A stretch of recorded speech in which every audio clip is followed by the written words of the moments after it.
Get some last minute practice going. Yeah, they're showing my screen. I know. I don't mind. Hopefully they don't mind. That's the bigger problem. But yeah, I feel like I really need this though.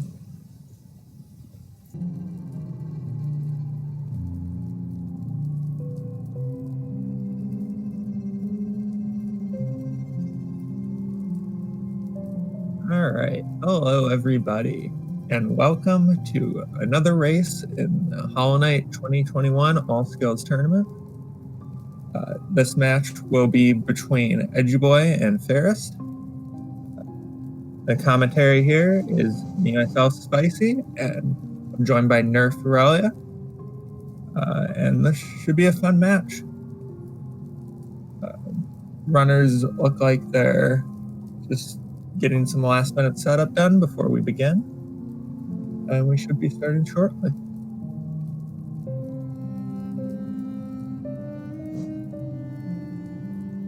I believe on the leaderboards, I think Pharest's PB is up to date. I'm not sure about Eduboy's. Pharest on sports, he has a 51, 31, and then Edu, I think he has a 54 or something, 55, 57 on the boards. I think his should be like a low 54 now, though, if I remember correctly. Yeah, now it looks like Eduboy is doing a last minute run at Hornet 2 before the race begins. Understandable, as that can be a very scary fight in the run. Yeah. Hopefully it doesn't die on stream during practice. It's better to die during practice, though, than during the race. So That is true, yeah. It definitely wouldn't help his confidence going in, though. Yeah. Looks like he's struggling a little bit. Oh, no. No.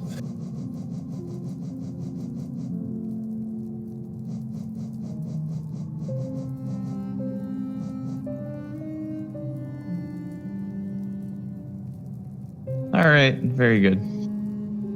All right. And I can probably get them all started to count down. Oh, hang on.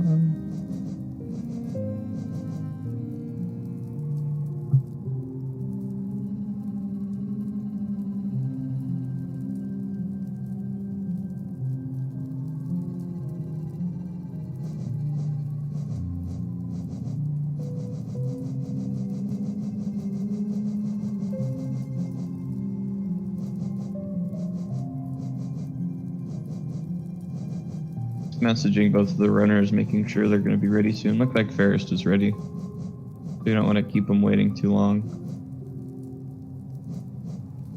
Yeah, for sure.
All right, I'm going to send out the ready message.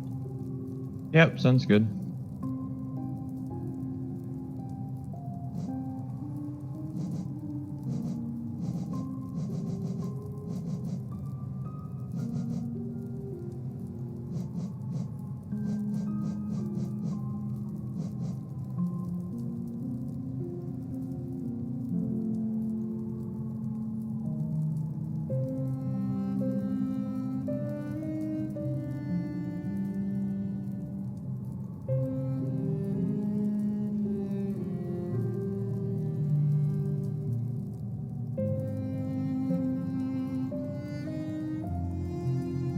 It looks like Edu's doing another round of Hornet. I suppose this can be the last one. Yeah.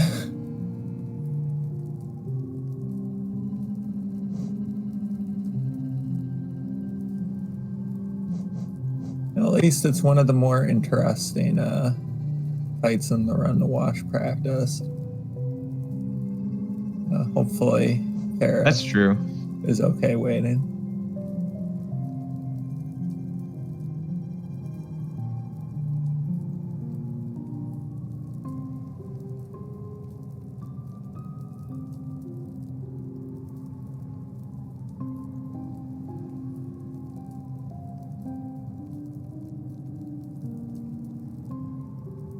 All right, there we go. Looks like he's getting all ready to start.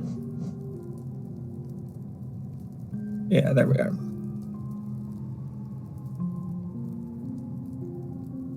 Just waiting on Edu's ready.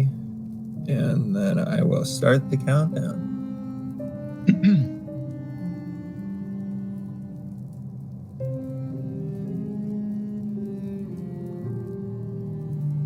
All right, both runners are ready. I will start counting down now. 5, 4. Oh, wait, hold on. We have we have a timer checked. One more thing. Yeah.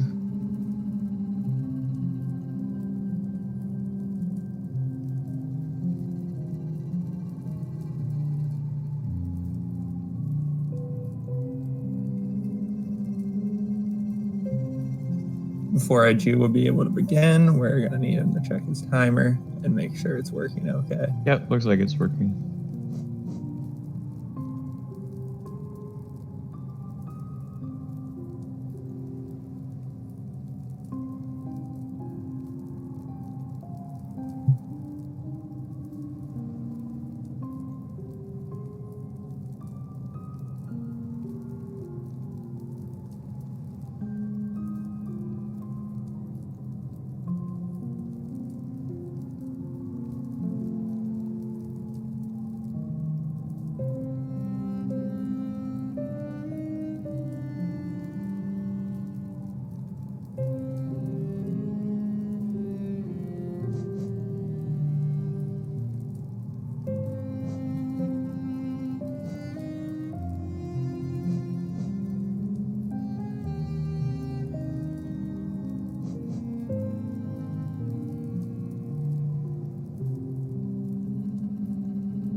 Alrighty, we got the ready from both the runners, and we will count them down, and they will begin in a moment.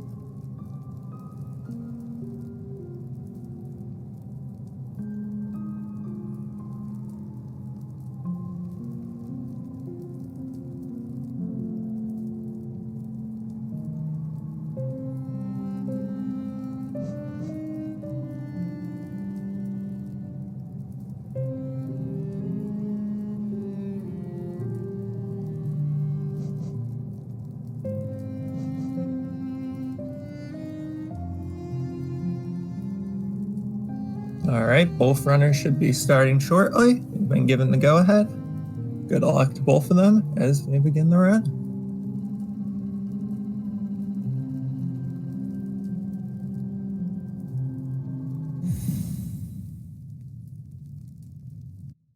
Yep, there we go. We're off to the races.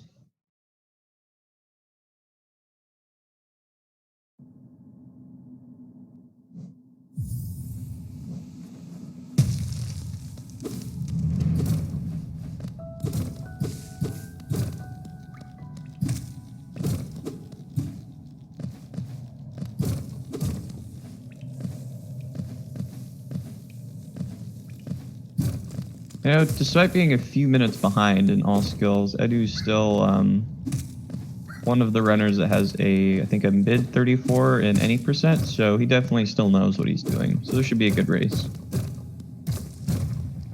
Yeah, anything can definitely happen in a race setting too, especially when the time difference isn't that huge. Yeah. Looks like they're just doing a little sync up here. Yeah.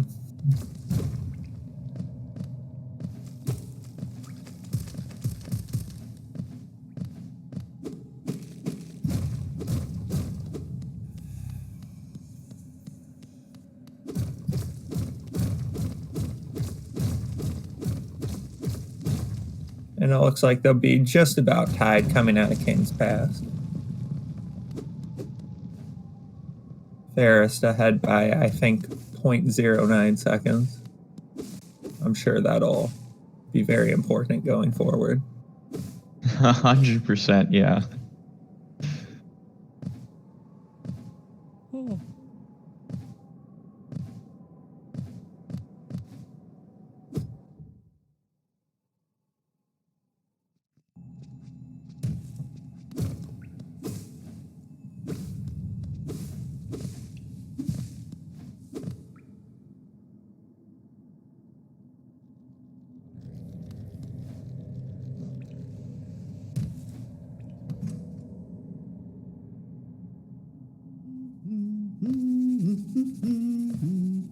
See Pharest get a little bit of unfortunate Gruz luck in the fall.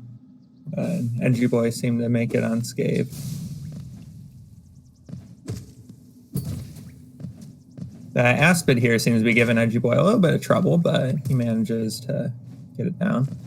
And both runners will go for double spike and only get one Aspid.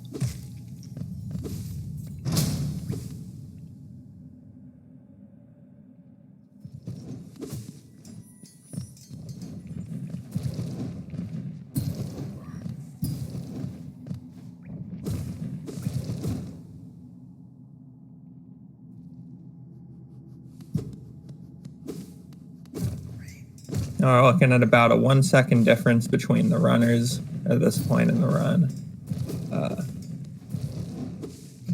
which is, as we've seen in most of the tournament matches, pretty standard for this first VS split.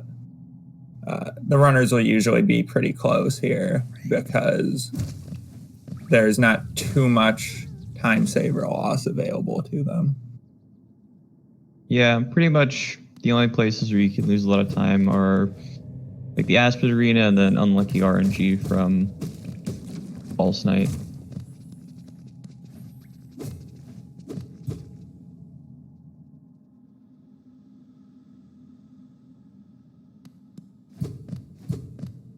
Yeah, and that unlucky False Night RNG we'll see coming up, possibly. Ideally, you want False Night to jump towards you. The bad RNG, he will jump away from you twice. The bad RNG only loses, I think, like 2 or 3 seconds to the good RNG, though, so even that's not a huge deal. Looks like Pharest still dealt with it pretty well, though. Almost perfectly synced up with the kills there. Yeah. The staggers, rather.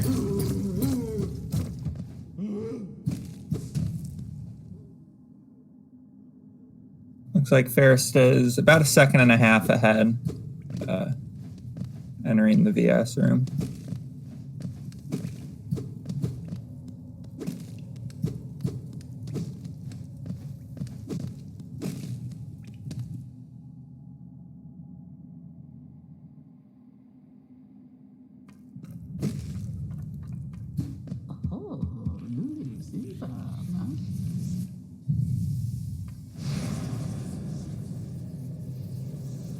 Looks like we got 38 versus 39, I believe.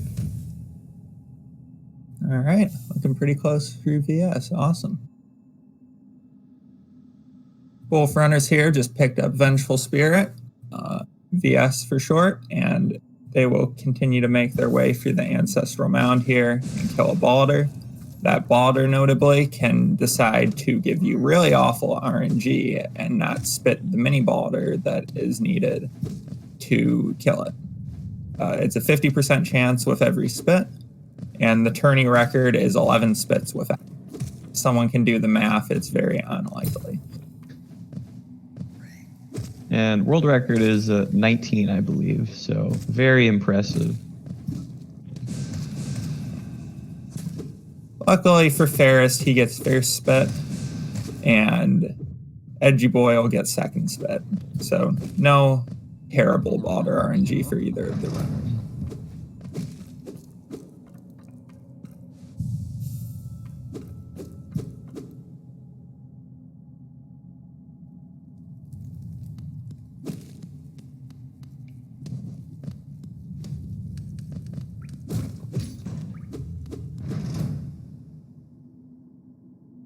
Eduboy did get hit, which is kind of unfortunate. So he had to bench. So he chose to bench, rather. Probably the safe option, since it only loses about a second. Yeah, especially since dying in Green Pass, probably one of the worst places you can go out in the all skills run, because you don't have dash yet, and it's just a lot of walking. Yeah, definitely a big blow mentality-wise, too. Dying that early in the run is not a great feeling.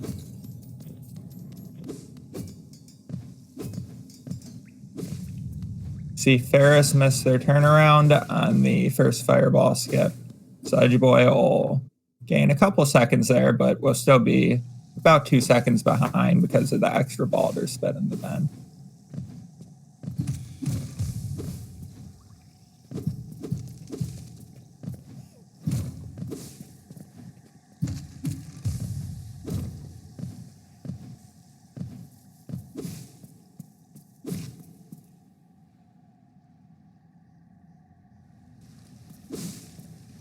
Seeing such a good runner as Pharest miss one of those fireball skips in the race just highlights how easy it is for even top runners to miss them on occasion, just because of the fact that each one's a little bit different.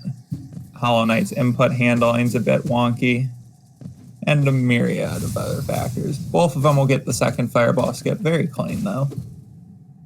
Yeah, I think a big factor about the first fireball skip is the timing is a little different than the other two. So it doesn't feel as, I suppose, like precise in a way, which can mess runners up sometimes. Yeah, you have to wait till a lot later, and especially if you're like nervous about it, that can really get you. Yeah, exactly.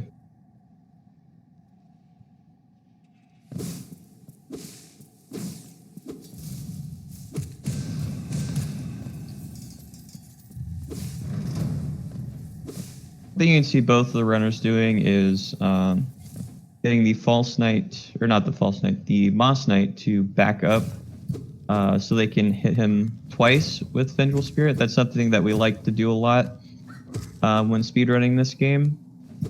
So you'll see the runners try to do that a lot more as we go further on into the run. Another thing you'll notice is that we don't save Zote in this category, which is a big bonus. Yeah, of course. Zote does not deserve it.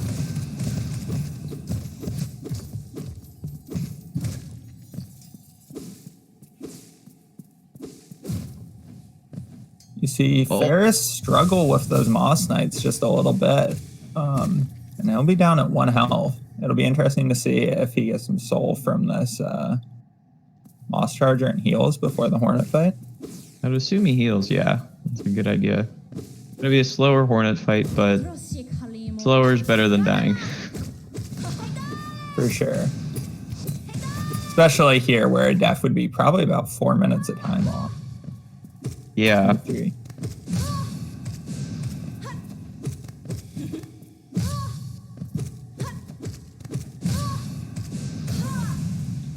Seen a really clean Hornet fight from Eduboy. That is so unfortunate. Oh no. Pharest does end up dying. Hornet jumping around way too much. That is really unfortunate. That is, and that'll put him well behind, probably in the realm of 3.5 minutes or so behind Eduboy for the rest of the run here. So Pharest will definitely be hoping that Eduboy messes something up somewhere along the line, and that he can just gain some time as it goes on with his movement. You might have noticed the Moss Knights are kind of RNG at the end there, right before Hornet, and Pharest just ended up getting the bad RNG. And sometimes the bad RNG can be really hard to deal with, and you end up getting hit 1 or 2 times. And so, yeah, he was just really unlucky in that regard. Yeah, and Hornet especially is one of those bosses where it's really easy to take damage too, just because of how quickly she attacks and how bizarre some of her attacks can be.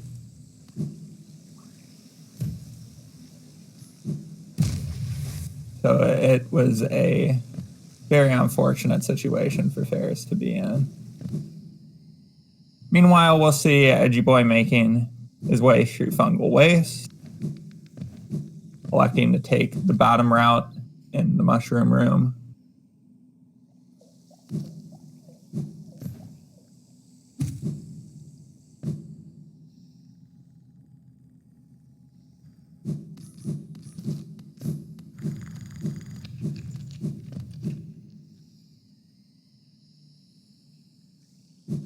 For the viewers who don't see a lot of speedruns of this game, dying to Hornet 1 is a lot more common than you'd think for speedrunners, so you can't really blame Pharest too much. That's just something that happens. Yeah, dying to really anything in this game is something that happens. Nothing in Hollow Knight's particularly free. Even when we call things free, that's more in the sense of it's not impossible. Yeah. Because this is just a generally difficult game. So, Oh, missing the E-Pogo. Speaking of not free, we have E-Pogo right here. And Eduboy will get it on his second attempt.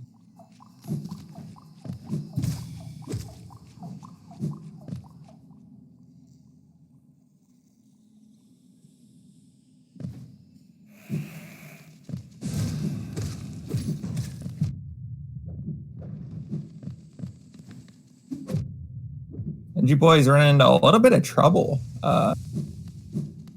Missing the Mantis Pogo and electing to go around.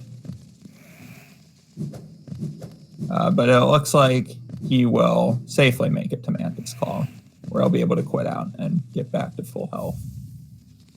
Yeah, it looks like both players having to deal with some nerves right now. Yeah, which is definitely common in a race setting. It's part of the experience.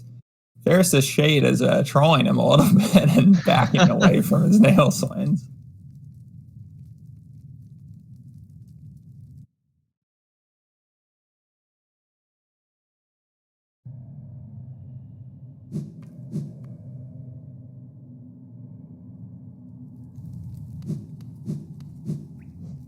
See, we almost got soft locked. Yeah, he did. That would have been, I'm sure, very tilting after the death. But Pharest will pick up Mothwing Cloak as Eduboy makes his way over to Shaman Stone and the Shade skip to Blue Light.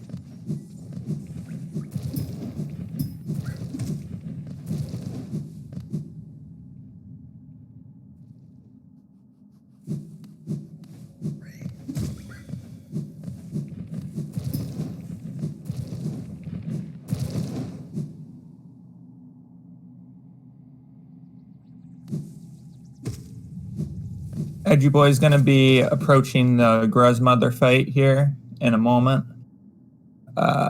which is going to be a quick fight, but somewhere you can definitely lose or gain a lot of time on depending on how you clean up the Gruzes at that end.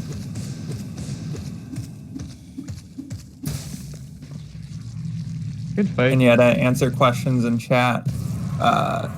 Pharest died to Hornet.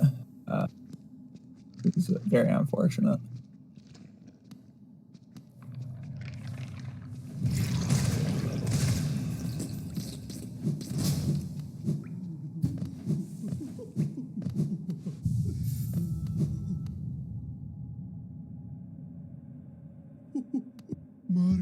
Here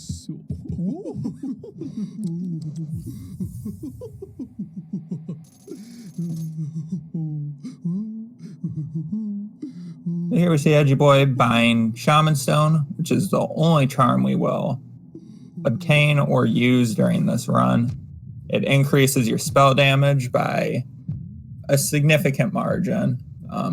For VS spells, it's 33%. I don't know what the statistic is for the other ones. And that'll just allow us to do a lot more damage to our bosses. It also makes the Vengeful Spirit bigger, which is very important because we can double hit a lot more bosses a lot easier because of it. Ooh, Pharest doing the Wii Pogo. Very nice. Bonus points for Pharest. Yeah, it's always fun to see those E-Pogo variants. I'm definitely too scared to attempt them myself.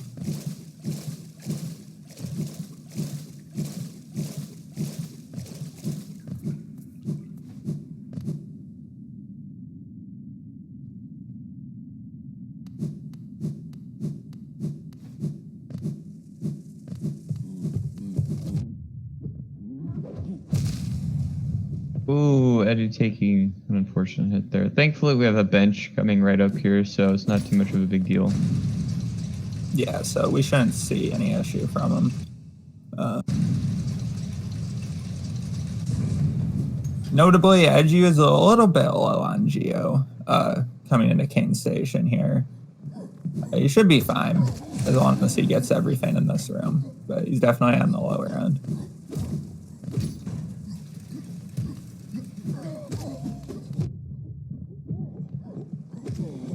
This is looking a little scary here. Down to 1 health, but heals up and will be fine on the way to King Station. Oh no. Oh my god. Yeah. This room is actually quite annoying to do because the husks can sometimes be in really annoying spots. Especially the one at the end sometimes doesn't die and just gets in the way because for some reason he doesn't like falling into the hole when you push him back. Yeah. Something to note is that Eduboy definitely is on the lower end of Geo still here. The number that he'll be looking for after save quitting from Gorgeous Husk will be 704 or more because there's going to be 96 Geo from 2 rows of hoppers on the way to Dash Slash, and he needs to reach 800. Looks like he'll manage to reach that, though. If you can't make it, unfortunately, you have to go back and do an extra row of hoppers or kill an extra enemy in there.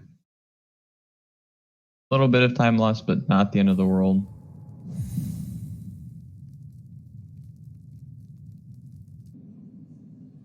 Seen a nice gate storage from Pharest out of Grozmom. And he will pick up Shaman Stone.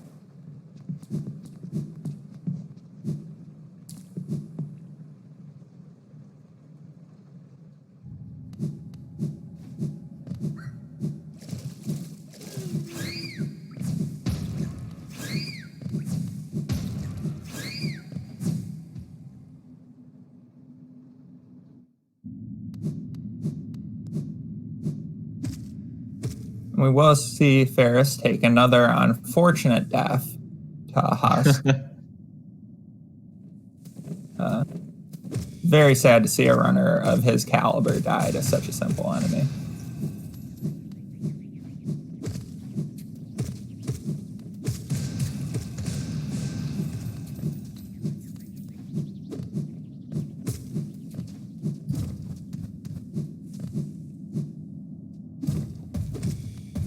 Eduboy will make quick work of the hoppers and has well over 800 Geo for Dash Slash. Very good movement through that room. Very clean.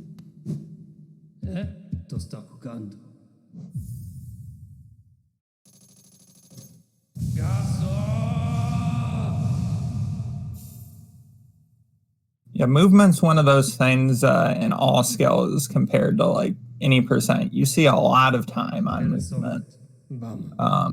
gain and loss just because you have to traverse so much of the map. So even like those small little movement optimizations that you'll see the runners make add up to save a lot of time over the course of the run.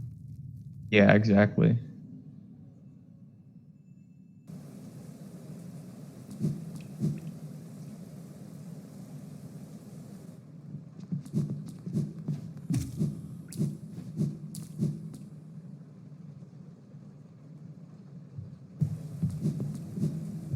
See the runners just about pass each other in Kane Station as Eduboy makes his way over to Soul Sanctum and Shade Soul, and Pharest will be making his way over to Gorgeous Husk.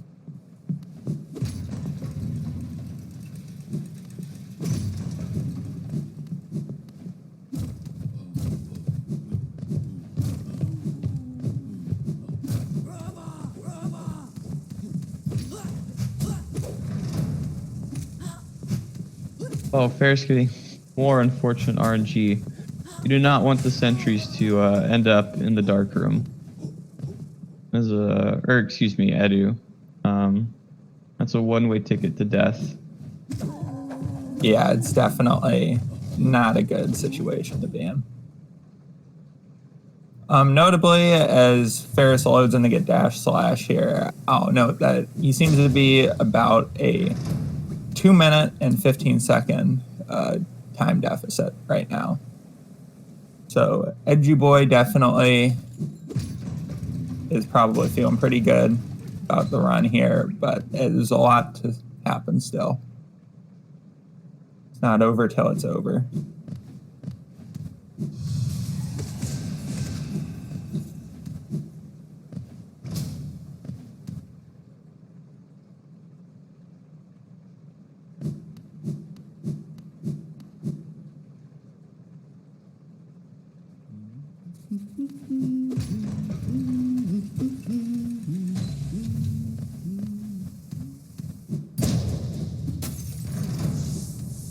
And we see a nice lever skip from Eduboy to pick up Shade Soul without having to get Elegant Key or fight the Soul Warrior in the room below it. Yeah, just to elaborate on that a little bit, on this patch specifically, we're playing on an older patch in the game. We're able to hit levers through walls, which lets us do a lot of skips in the game. For certain ones, we can't reach it with just our nail though, so we get dash slash in order to skip them. And it saves quite a bit of time. We should not have Shade Soul this early into the game, so the fact that we already have it is quite insane. Yeah, and it'll allow us to make really quick work of the Soul Warrior and Soul Master coming up, as we see Eduboy do.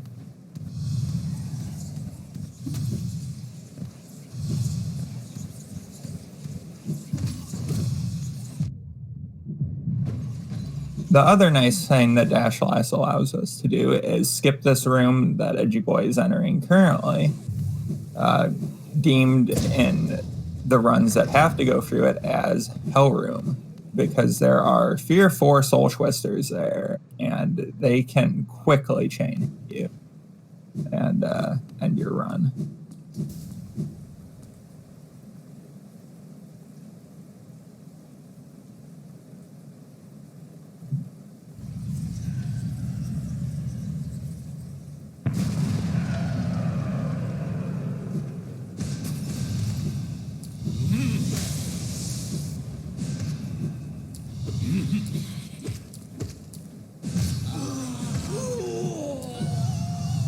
Pretty good RNG from Soul Master. Yeah, I got an unfortunate dive at the start, but other than that, got the quick kill set up pretty well. And Pharest is getting bullied by the Great Husk Sentry over there, which positioned itself in the doorway so that he couldn't get by.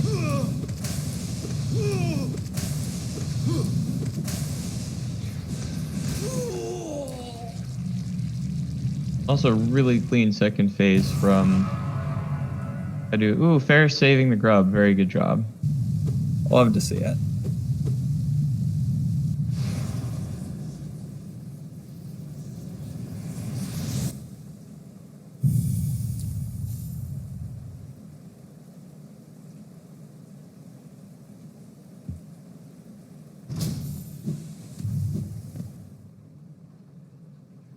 Eduboy picks up Desolate Dive from Soulmaster there.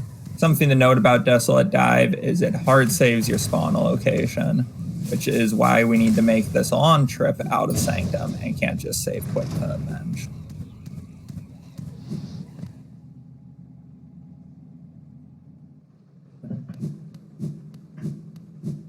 You see Pharest just picking up Shade Soul now, still quite a bit behind, but still able to make up the time easily. We still have a lot left in this run.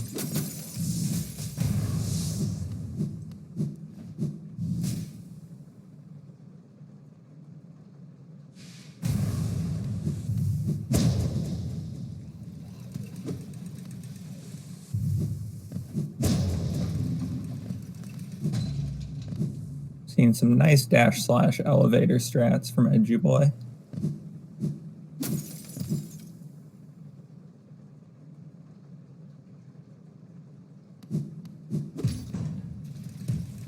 Soul Warrior's being a bit of a jerk to Pharest. Oh no. I'd like to see him heal before this room. Yeah, that's a good idea.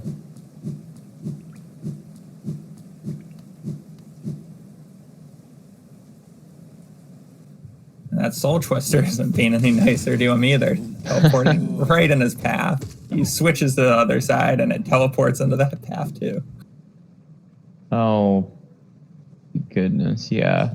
Edu definitely getting a lot better RNG than Pharest for Sanctum. Yeah.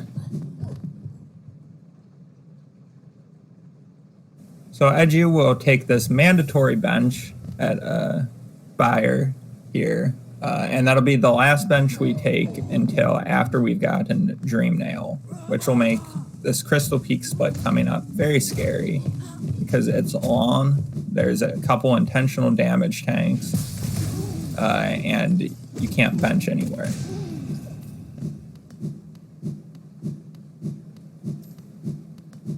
Pharest misses the quick kill setup on Soulmaster.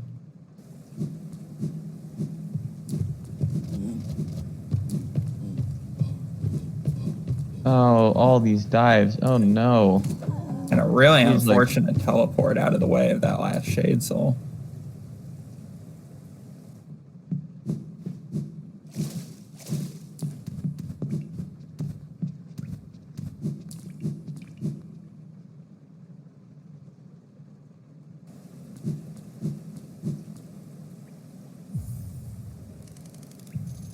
Two masks going into the second segment of Soulmaster. A little bit scary, but should be pretty safe. As long as we don't see any risky quick kill strats from Pharest, and we don't. A very clean second phase.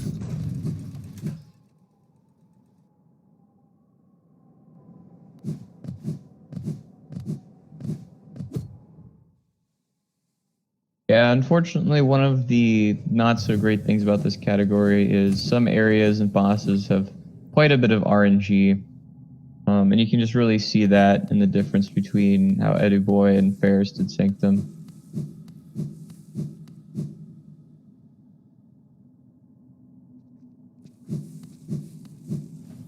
Yeah, and you can see those little effects of RNG anywhere throughout pretty much any Hollow Knight run, at least one on 1221, because the enemy spawns in just about every room are random. And that's kind of one of the things these runners learn to deal with experience. They'll know what to do in every individual room with every individual enemy spawns, more or less. Which is one of the more difficult things about learning this game.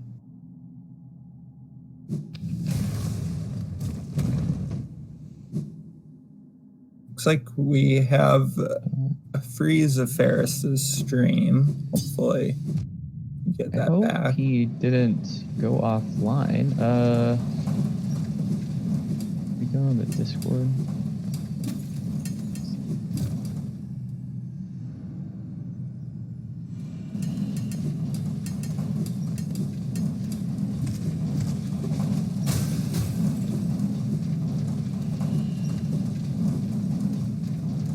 I'm guessing his stream might have gone offline and he's still doing his run.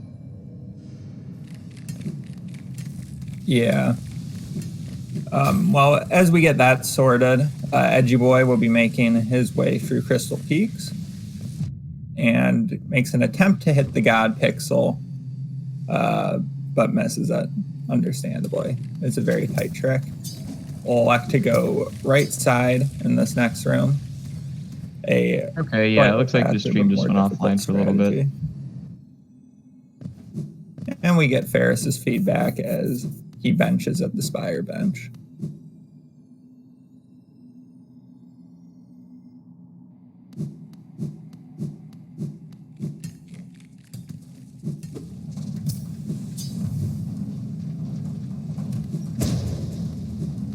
Sticking with Pharest's theme of bad RNG, he gets bad RNG on those husk spawns down there and only gets one of them with the Desolate Dive. Luckily, he had a lot of Geo coming out of Sanctum, so he will be okay for Camp Station.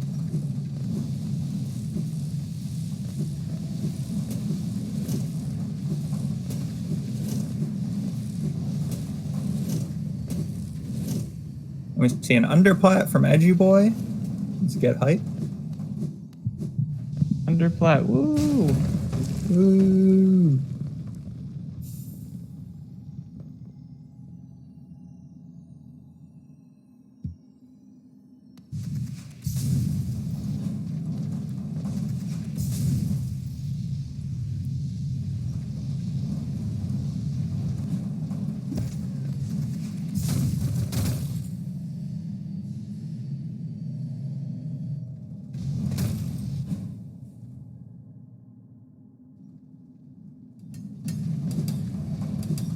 For anyone unfamiliar, underplat is that trick where you dash under the last platform of the Crystal Peaks laser room, and as everyone knows, your run is invalid if you do not do it.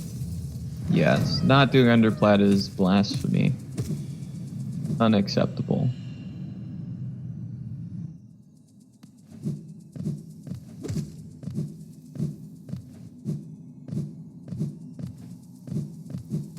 Easy out of doing dark room here. We don't get, because we have dive, we don't need lantern to get into Crystal Peaks, so we don't need to farm the Geo to get lantern, so we can just go in there right away.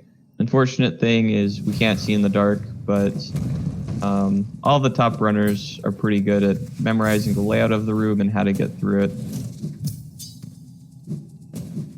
Yeah, that notably is probably the hardest dark room in the run to do optimally, like we saw Eduboy do with all those dashes, because there's a lot of small platforms you got to hit, a couple crystal hunters you have to avoid. Yeah. So it's always nice to see that done cleanly. See if Pharest attempts Pog Axe here. And a Pog Axe from Pharest. Let's get some hype in the chat.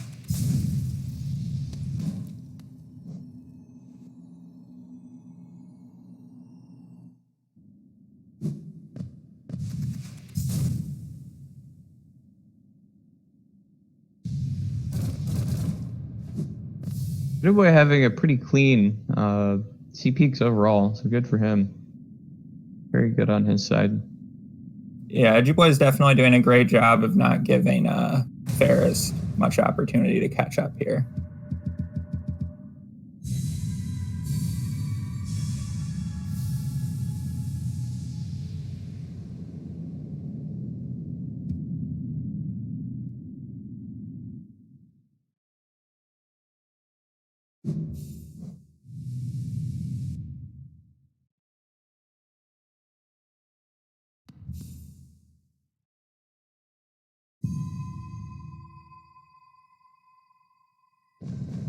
Eduboy will be starting the Dream platforming here. Notably, unlike in some categories, we get to skip most of it with the C dash that Eduboy is demonstrating right here. Oh no, there's missing the underplat. Oh no. I have to go a little slower now through the room.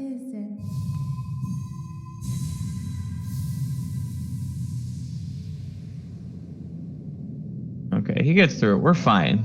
Everything is fine. Yeah, he has some soul so he can heal up before the next segment. And everything will be okay.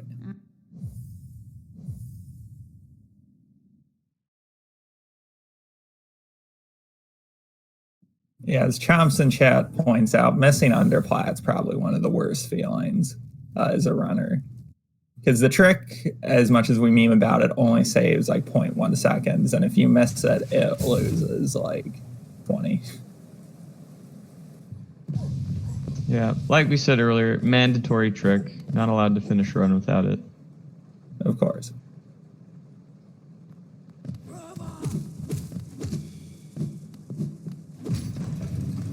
So Eduboy will be heading. Oh, you can go. I apologize. No, go ahead. So Edu's heading up to Watcher Knights. This is because we have D-Dark. This is a relatively simple fight, but it's still really easy to take a lot of damage here. So the runner's probably going to play relatively safe. The Watcher Knights only take 3 D-Darks to kill. So you see Edu do it right here. Fortunately, they roll away. That's not really what you want to see in the fight. Yeah, we saw a good adaptation from Edu, though, with the Shade Soul to finish off the Watcher Knight.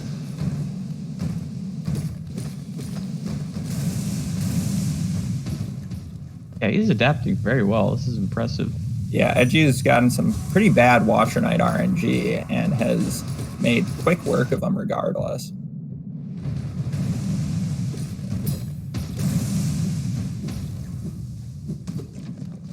That was in this patch absurdly clean using Watcher Knight's fight. Yeah. On this patch, using another D-Dark does not resets your iframes. So you can really just spam them and be perfectly safe from the boss.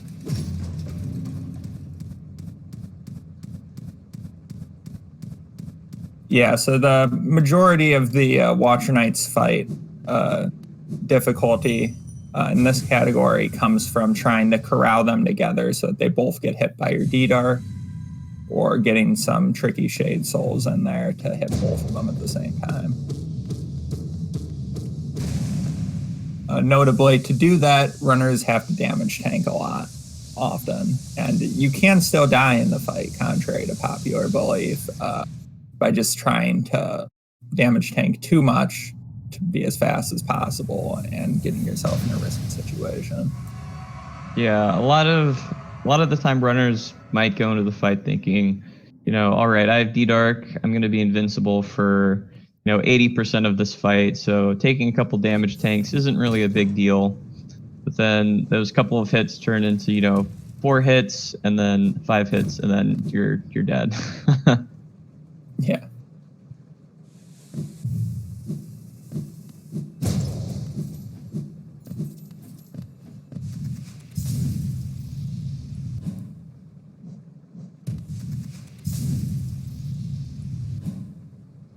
So here we see Eduboy making his way towards the Isma's tier skips. These are one of those places in the run where you can definitely see a lot of time loss, even from top tier runners, if they just get out of rhythm on one of the 3 rather precise skips that are coming up.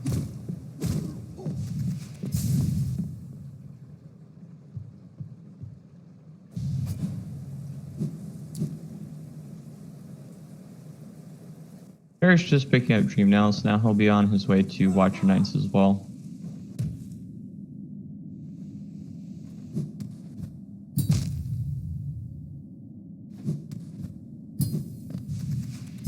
Eduboy will get Spike Tunnel on his second try, which is nice to see.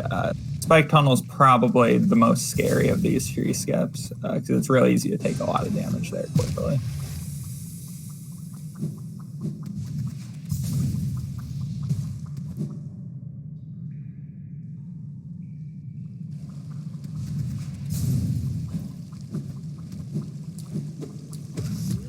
Very clean skips by Edu. Yeah, very clean. He'll hit that worm, and hopefully that'll give him early control here at the cost of 1 health.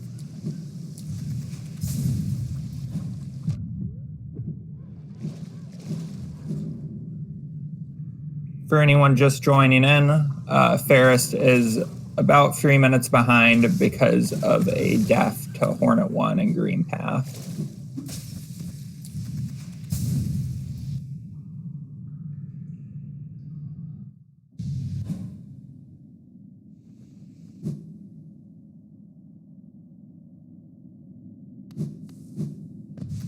See a clean Watcher Knights from him, though. He's certainly making his best attempt to get back into the race.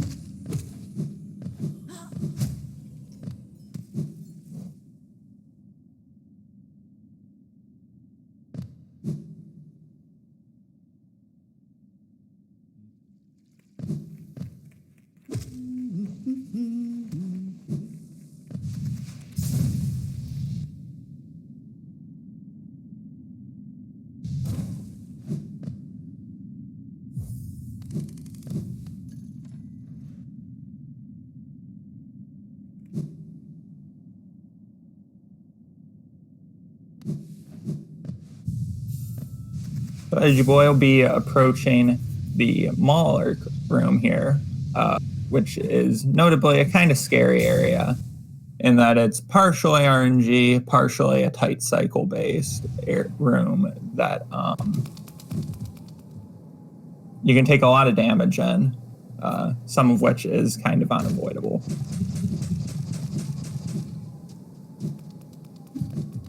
See Edu make it past the first Mauler very safely. And opt to do a C-dash cancel strat to make it past the third and second one. And take 1 hit of damage to the fourth Mauler and make it past the fifth one. A very clean Mauler room.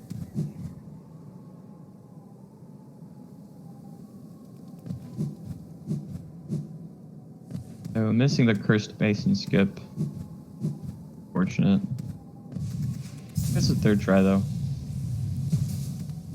Yeah, I think as long as you get it within 3 tries, it doesn't lose time. Yes, I believe so.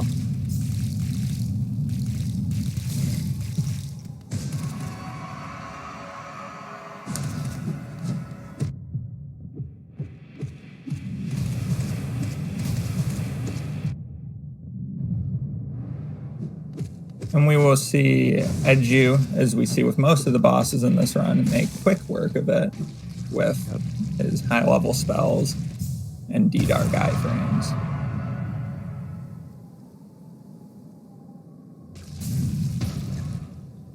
Broken Vessel's actually a little harder than you would think because speedrunners are typically used to things going fast, but Broken Vessel is so slow that actually makes it kind of hard to figure out what to do when he does something. Not to mention that the empty hops that he does don't help either. Most powerful attack in the game. Yeah, and on top of that, it's not uncommon to be coming out of that Mauler room with 2 or 3 masks if you elect not to heal, which can make the fight much, much scarier if you take an accidental hit of damage.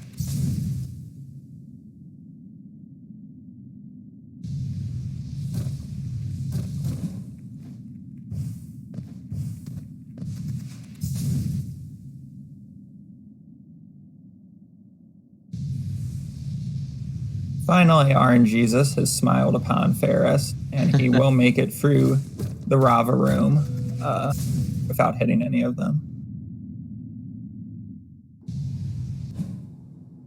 Yeah, despite the Hornet death and the really bad RNG in Sanctum, Pharest is still doing pretty well. For sure.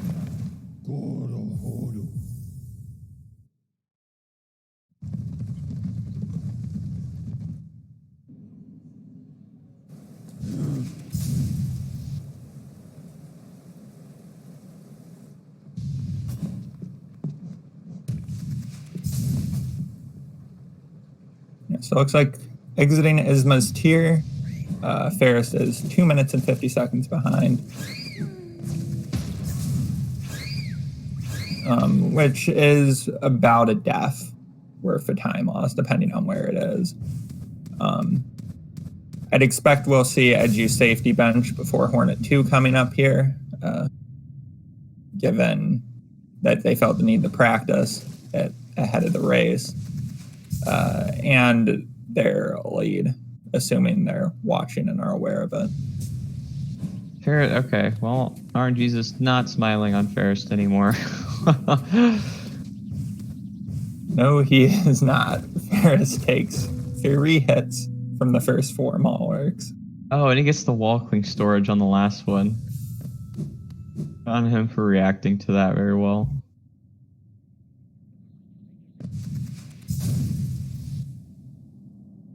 And the second try basin skip from Pharest. We'll save a little bit of time with that over Edu. Hopefully this fight goes well for him. Yeah, here we're seeing what I mentioned earlier, where it's really easy to end up entering this fight with much less than full health. But Pharest should be safe at 3 mast at the risk of commentators cursing. Yes, I'm not going to say anything. I trust Pharest. Pharest is a really clean fight.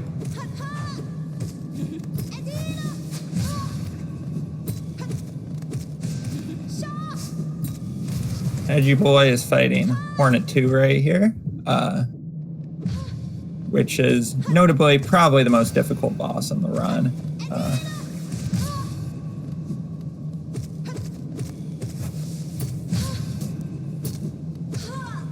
But makes pretty quick work of her, very safely. I didn't see if he took the safety bench or not. He might not have. I did not either, but it does not matter. Yeah. Because Edu gets it first try. Assuming Pharest won't take the safety bench, he just has to make up a lot of time. Yeah, chat is informing me that he did in fact take the safety bench, which means that Pharest will be able to make up like 10 to 15 seconds on him probably here if he elects not to take the safety bench and has a clean Hornet fight. Unfortunately, that will not be enough to bring him back into the race at this point. You can see that Eduboy's HUD is missing right now. That's because we got early control after the cutscene where Hornet drags us out of the snow. It's perfectly normal. It'll come back in just a sec after he opens up his inventory.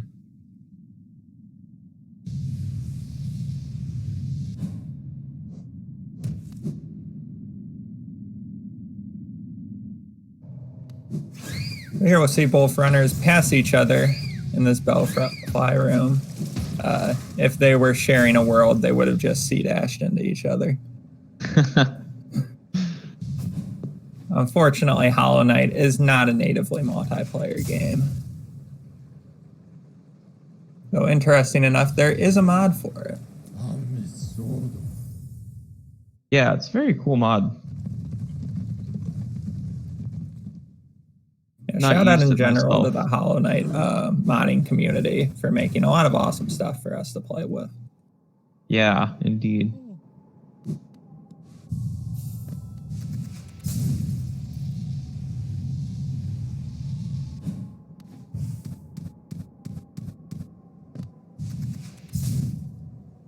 And Pharest will be making his way over to Hornet 2 here. We'll definitely have the opportunity to gain some time with a quick fight.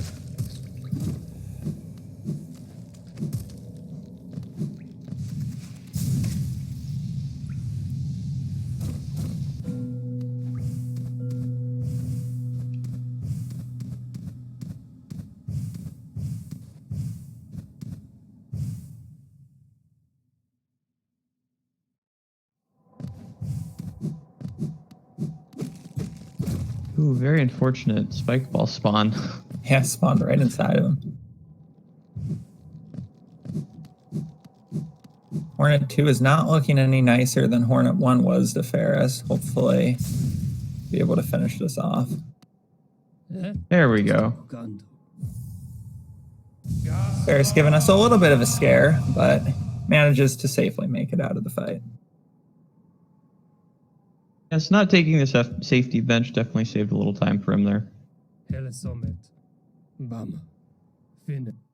Yeah, it's of course a risky strat, but when you know you're behind in a race with a death like Pharest likely does, it's definitely the right move to make.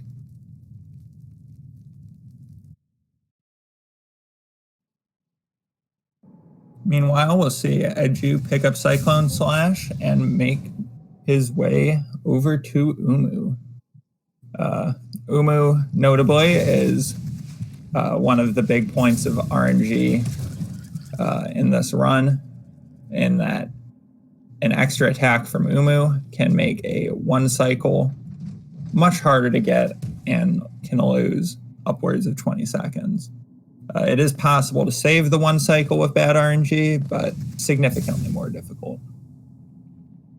Yeah, so this is definitely an opportunity for Pharest to catch up if Eduboy gets unlucky with either bad RNG or just unfortunately missing the one cycle. Yeah, especially assuming both runners are going for a one cycle, if you really mess up the damage rotation on the first one cycle attempt, you can even put yourself in a situation where it's difficult to two cycle pretty easily. Edu getting the C-dash glitch. Oh, yeah. No. Typically in Hollow Knight, you can dash through or kill those enemies and continue your C-dash through them, but I think it's about 20% of the time you can get hit out of it. Very annoying. Yeah, I don't think it's an actual percentage. I'm pretty sure it's tied to frame rate, but it's very low chance. Oh, I didn't know that. Interesting. Yeah, I know, because I never get it personally, very often at least. Today I learned.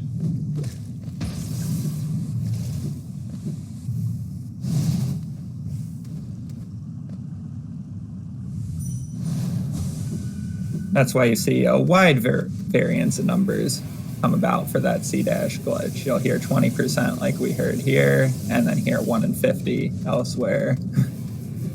Because it seems to be system dependent, at least to some extent, which is very unfortunate.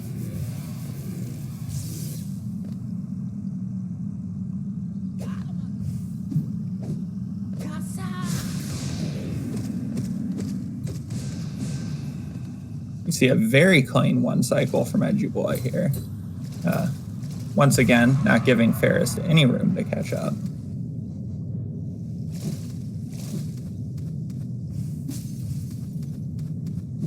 It's a very pretty gate storage movement there where he chained it in the acid.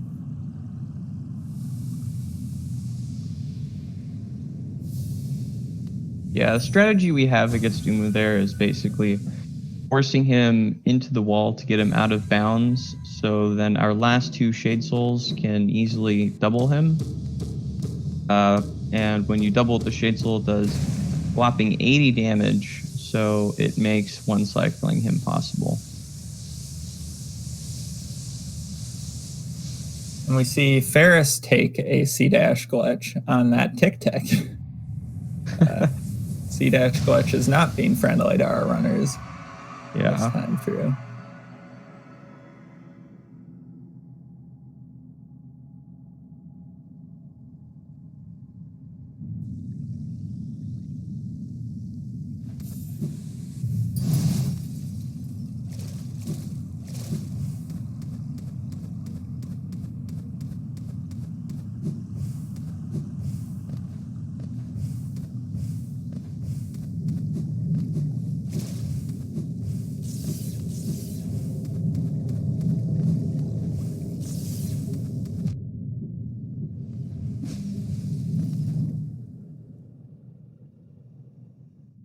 It looks like entering Teacher's Archives, there's currently a 2-minute and 40-second difference between the runners. Shout outs to Ratleg for keeping time here between them and chat.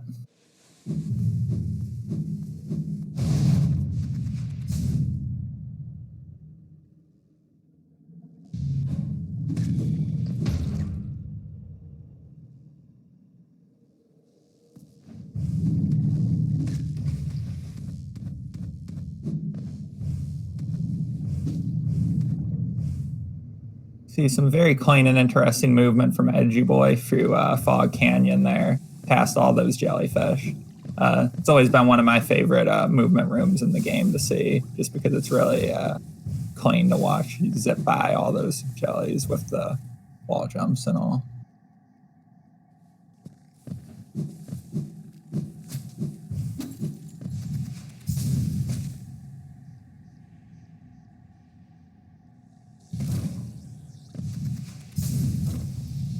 Looks like, oh, he missed it. I think one of the fireballs didn't double.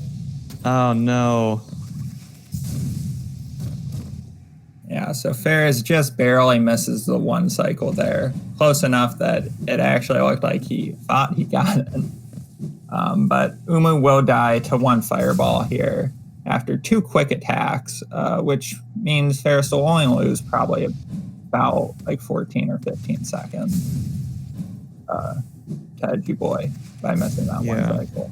You don't get the one cycle, that's pretty much as good as it can get for a 2 cycle, so not horrible.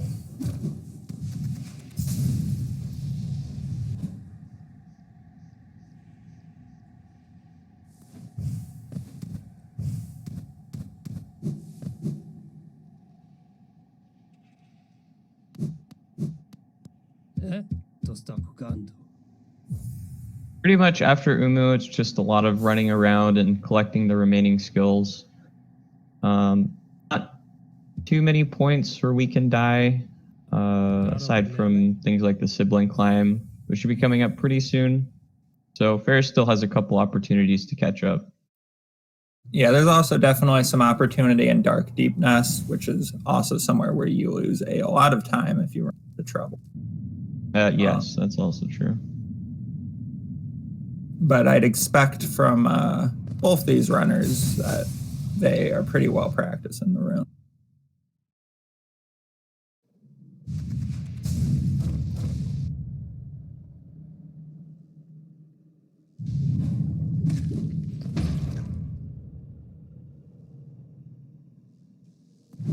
Pharest taking a little bit of damage on the way out of Archives, but that will not matter as he's forced to take this bench anyway to save quit out too after he picks up Great Slash.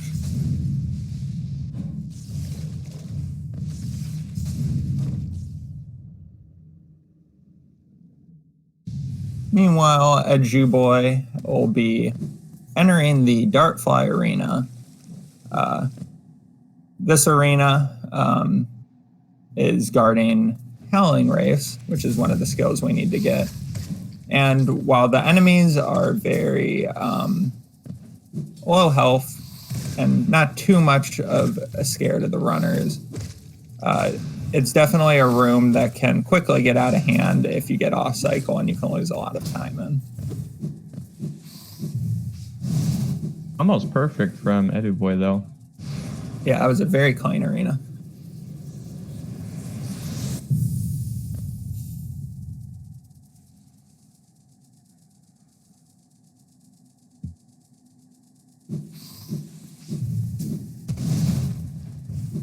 Yeah, as is being pointed out in chat, at this point in the race, barring a death, this is pretty much an insurmountable difference between the runners.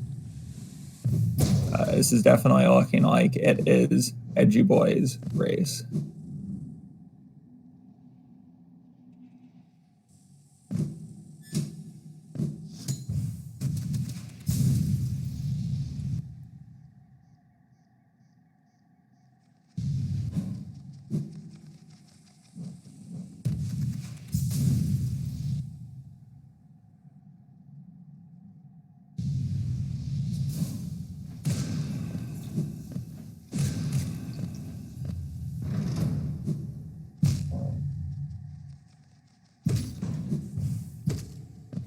Eduboy there showing off a nice little Thorns Warp that we can do to avoid doing that little jumping puzzle in Queen's Gardens. And that'll just save a little bit of time at the cost of 1 mana.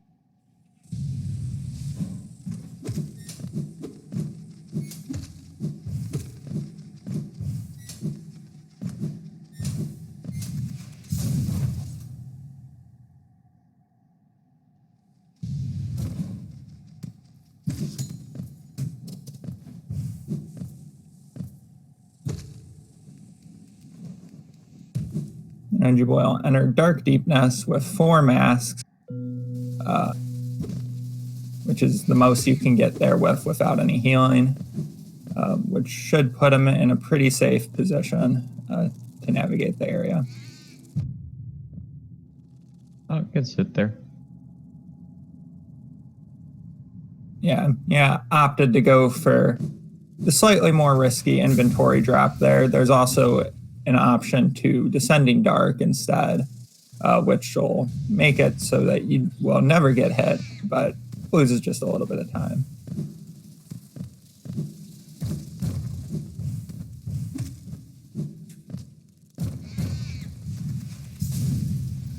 And Eduboy will safely make it through Dark Deepness.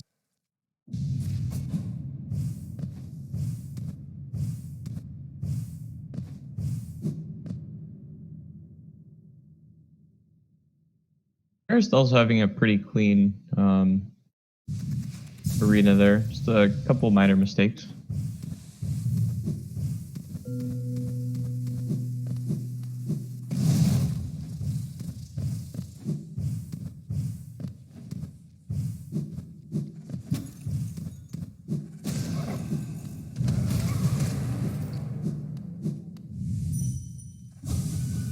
And Eduboy will quickly kill that Devout with the soul he entered with and make his way into Hera's room to get the last dreamer of the run.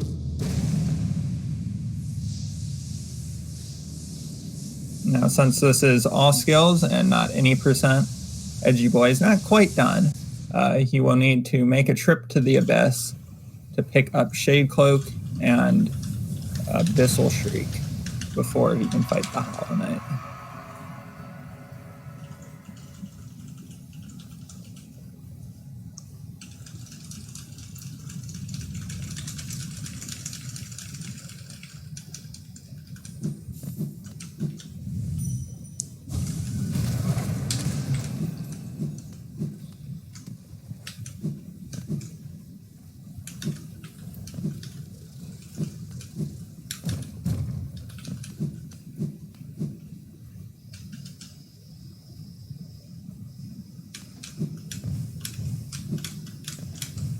I believe that might be Eduboy's keyboard in the background. Yes, we are blessed with some beautiful keyboard ASMR.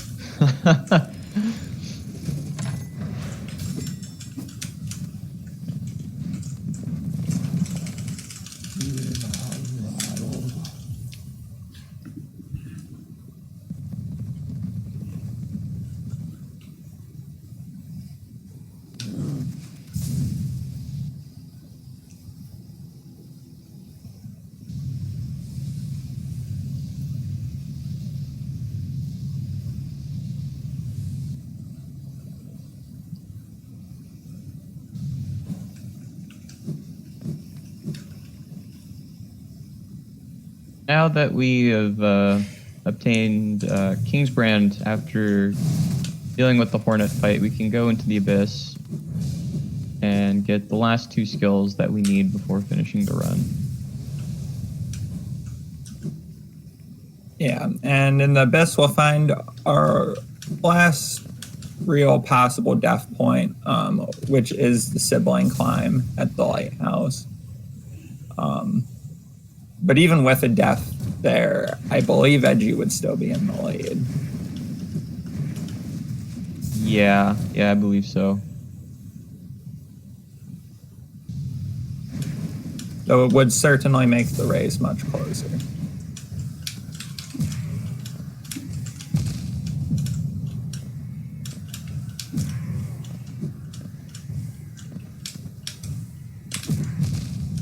Oh, whew.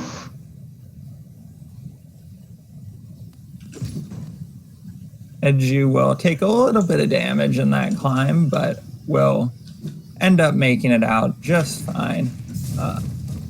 There's nowhere else for him to take damage, really, until he quits out at Shade Cloak here. So he will be okay.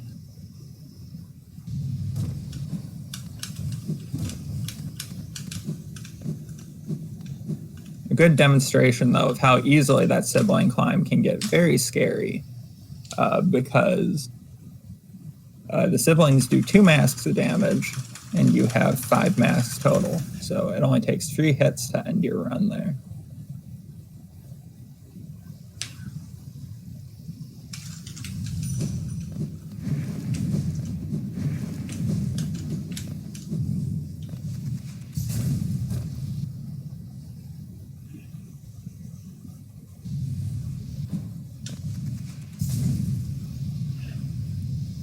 Eduboy is now on his way to pick up Abyss Shriek, the last and final skill of the run. It will also be the skill that we will use to fight the Hollow Knight. Notably, Abyss Shriek does the most damage out of any spell in the game. And unfortunately, though, it is meant for air enemies. So using it against enemies like the Hollow Knight, you will see a lot of RNG involved, because whenever he ducks, he will avoid the Shriek. Pharest not going for the swag door. Unacceptable.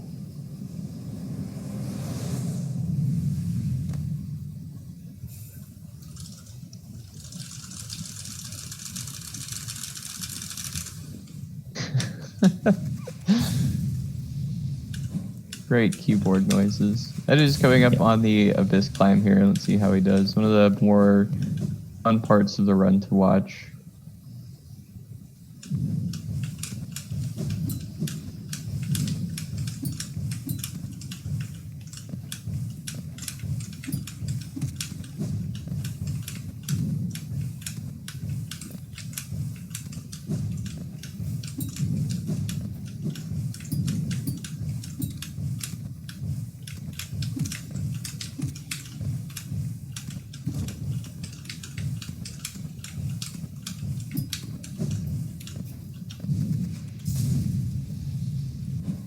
And that was a rather fun Abyss climb.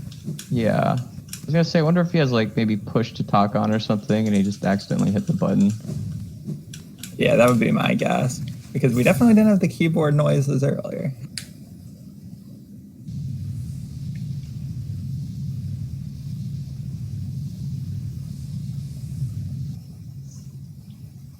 We won't need to hear them for much longer, though, as Eduboy approaches the end of the run. All that's left for him is the Hollow Knight fight.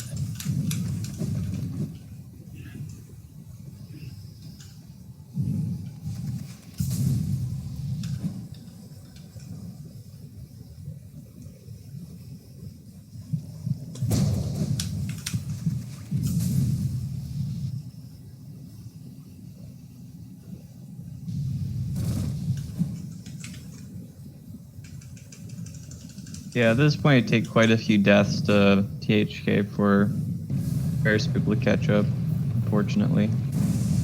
Yeah.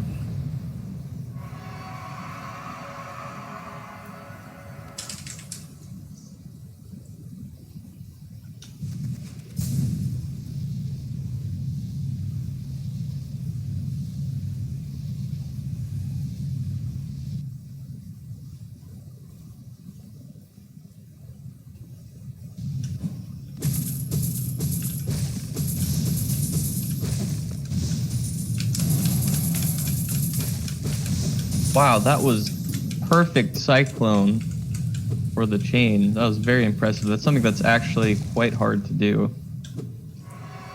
Yeah, those cyclone wiggles on the spike, or not the spikes, the chains, are very precise.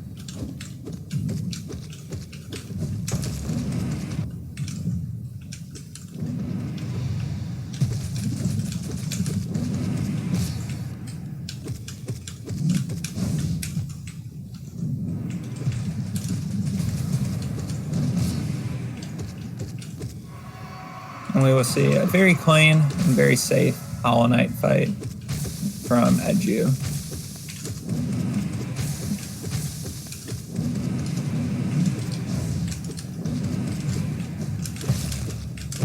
Only got probably a couple more shrieks before the fight's over. See a nice clean scream skip. Yeah, there we go. That'll be it. That'll be about a 53:08:09.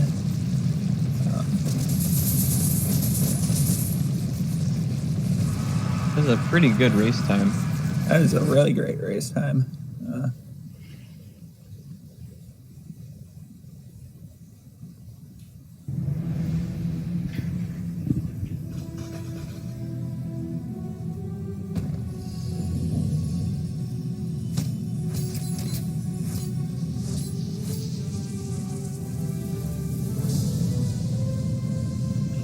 I can't seem to find Eduboy's time here on the leaderboards, but I'm sure he's happy with the 53.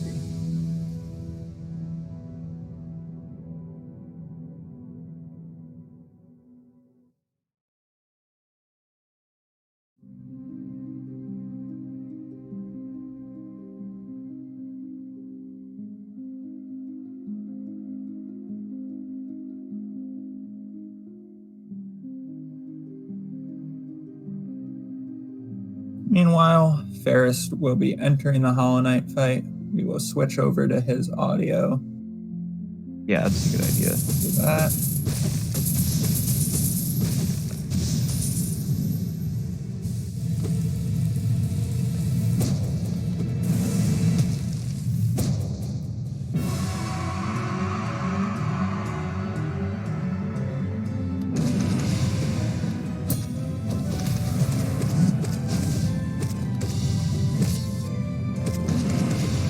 Edu's informing us in chat that his real PB was a 53:36, so that was in fact a race PB right there by 27 seconds. Oh, okay. Nice.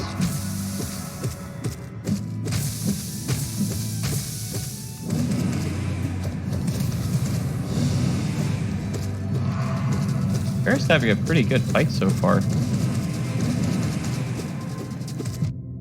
Yeah. Wow, that was probably like close to comp stop for the fight. That was really good. Yeah, that was absurdly good. Very nice, clean scream skip there. Where we actually skipped the scream skip by doing so much damage to Hollow Knight that it never gets a chance to scream at all. GG's to Pharest. Yeah, GG's to Pharest. A 55:23 with a death to Hornet is an absurdly good time. You gotta give him props for pulling the run back and doing his best to stay in it. Yeah, definitely.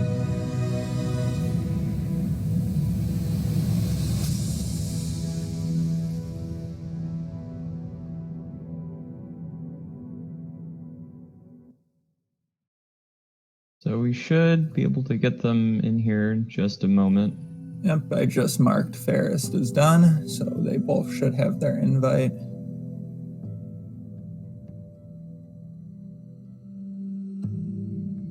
Once both runners are in the Discord, we will invite them in for a post-match interview.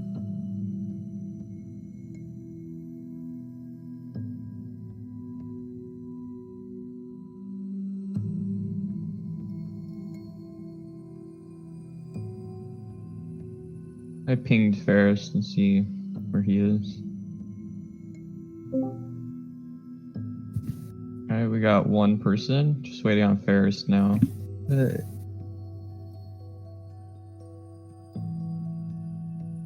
Can you guys hear me well? Yeah, we can hear you. All right, great.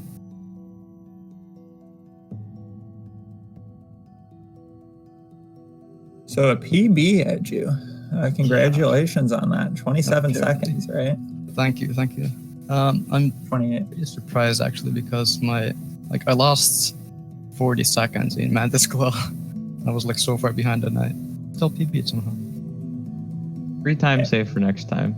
Yeah, guess so. I mean, this PB that I had, like I knew I could do better, like by a lot. So in that sense, I guess it's understandable that I could still PP after that. But yeah, it was a good run. All right, looks like Pharest won't be joining the call. Looks like he has something to do. That's all right. All right. He says GG's to you, Edu. Yeah, sure. GG's to you as well. It was a good race. Yeah, and we saw Pharest took a very unfortunate death to Hornet there, which definitely set the tone for the race. Were you watching the race as it happened? Well, I have it on a laptop right next to me, so I just glance over every now and then. But yeah, so I realized that he died, and so that kind of gave me a sense of relief, I guess, and I could play a little more safely, like taking the Hornet 2 bench and stuff like that. Yeah. Yeah, everything in the run went really pretty well. Not any big mistakes from you. It's a very solid run. Yeah, I actually got 3 golds even. Oh, very nice. That's nice. Awesome. So what was the strategy of unmuting your mic at the end there and then giving us some good keyboard ASMR? Is that planned? Definitely not planned. I didn't even realize I unmuted until I looked at chat, and yeah. Were you just mashing too hard or something and it turned it back on? I don't know. I don't have any hotkeys enabled for this restream layout on OBS, so I don't know how I could have unmuted it. All right. Well, I'm sure chat enjoyed keyboard ASMR. Well, I know I did. Okay, well that's great. No harm done. Yeah. So I think about a week ago you had informed me that you'd not touched this game at all since the last race. So within the past week, were you actually practicing, or was it more just procrastinating? Well, for the last few days, I've been grinding out Soul Sanctum, or the D-dive split, because I was really close to comms up, so I just went to grind it, and that's basically all I've done. Okay. I haven't done any runs or anything, but yeah. Yeah, that was a pretty good Soulmaster fight. That second phase was really clean. Yeah, I noticed that it went a lot better than before all that practice, for sure. Yeah, but a 5308 with a Hornet safety bench and a Miss Mantis Pogo. When are we going to see a 52 from you? Well, hopefully soon enough. Yeah.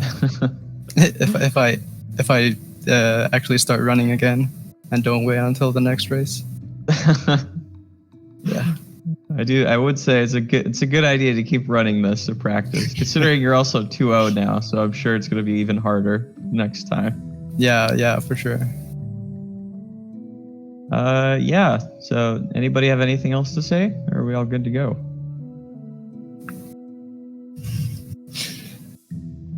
I think that's it. Yeah. All right. Well, thanks for joining, Eduboy. Yeah, congrats on your win. Yeah, thanks for calling as well. No problem. All right, we'll see you around then. All right, see ya. All right, I think we should just switch over to the end of the episode. The runners, yeah, and we will end this here.